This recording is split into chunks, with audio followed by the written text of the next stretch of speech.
নমস্কার, আমি অরুণ কুমার। চলতে চলতে পৌঁছে গিয়েছিলাম উত্তরবঙ্গের একটি জঙ্গল লাটাগুড়ির কাছে বিচাভাঙ্গা গ্রামে। এই যে আমার হাতে বন সজনার যে ফুল দেখতে পাচ্ছি, এই যে দূরে দেখতে পাচ্ছেন, এইটা হচ্ছে বন সজনা গাছ।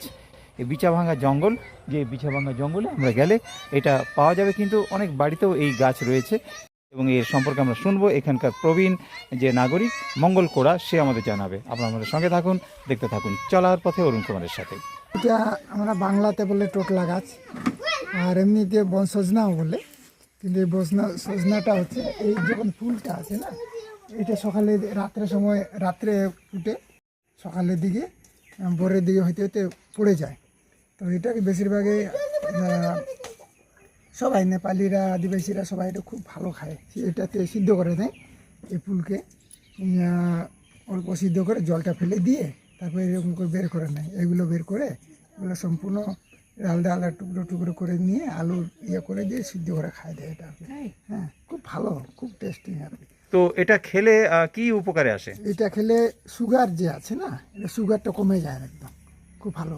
প্রেশার টেশার যাদের থাকে ওইটা সব থেকে ভালো ওষুধের মানে বলতে গেলে আর কি খাওয়া যায়। এটা মশলা দিয়ে তরকারি করে খুব ভালো লাগে। এমনিতে কেউ আবার এমনিতে খায় ওষুধের জন্য, কোনো ক্ষতি করে না। এটা খুব সুন্দরভাবে এটা খায়। তো এখানে এরকম কতগুলো গাছ আছে? অনেক গাছ আছে এখানে। হ্যাঁ, ফরেস্টে আছে, ফরেস্টে প্রচুর গাছ আছে। এটা এগুলো কি বাজারে বিক্রি হয়? কোনটা এটা? হ্যাঁ, আদিবাসীরা বাগানে টাগানে আছে, এরা এই খায় এটা বেশি করে। বেশিরভাগ খাইতে জানি না তো কি কাজে লাগে না লাগে। এমনি তো আমরা যখন এটা শুকাই নিই, যখন অতিরিক্ত বেশি হয় যে শুকাই দিই, এমনি সিদ্ধ করে জলের মধ্যে শুকাই দিয়ে রেখে দিই।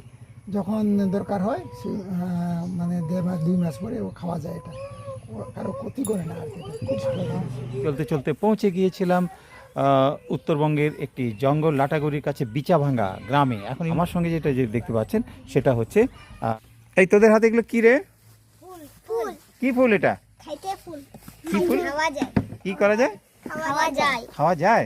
এর নাম কিছু আছে? নাম জানিস? পাপনি ফুল। পাপনি ফুল। কি? পাপনি ফুল। পাপনি ফুল। কি করে খায়? পাপনি ফুল এরকম রান্না করে। চলতে চলতে পেয়ে গেছিলাম বন সজনা। এইটা বন সজনার ফুল এবং এই বন সজনার অত্যন্ত একটা গুরুত্বপূর্ণ খাদ্য বা একটা নিউট্রিশন ফুড হিসাবে আমরা জানতে পারলাম। এই যে আমার হাতে বন সজনার যে ফুল দেখতে পাচ্ছি, এই যে দূরে দেখতে পাচ্ছেন, এইটা হচ্ছে বন সজনা গাছ। আমাদের সঙ্গে থাকুন, দেখতে থাকুন চলার পথে অরুণ কুমারের সাথে।